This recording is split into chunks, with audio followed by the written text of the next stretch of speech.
a wonderful little camera that's flying on the Juno mission. We have in mind some wonderful pictures of the pole of Jupiter.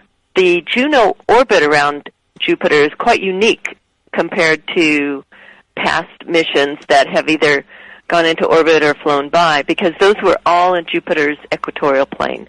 The spacecraft will be in a polar orbit, which means that we will be looking down on the North Pole and then swooping through our closest approach point, which we call perigove, and then looking up at the South Pole with a perspective that we've never had before.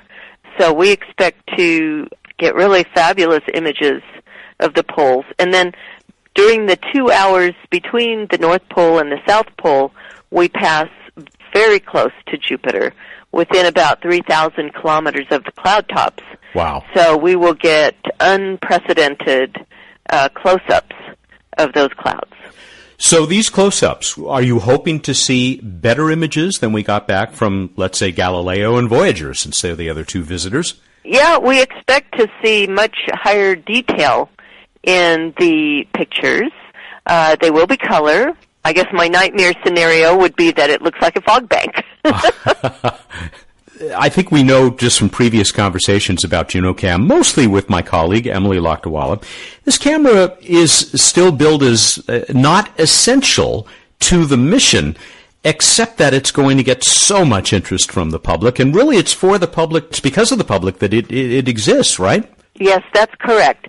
To achieve the science goals of the Juno mission, we did not strictly need a visible camera. That's not to say that we won't do great science with it. But if you write down all of the level 1 science objectives, it doesn't make its way into the list.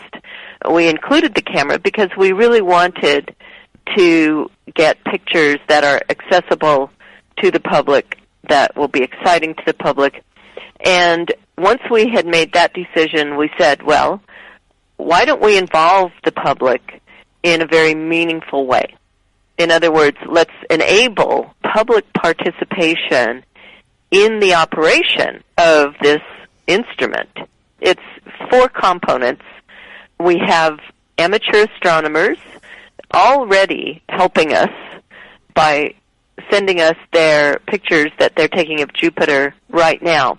Jupiter's a very dynamic planet. There's lots and lots of motion in the clouds and the belts and the zones. So you can't just have a static map and know what you're going to point at. You really need up-to-date data.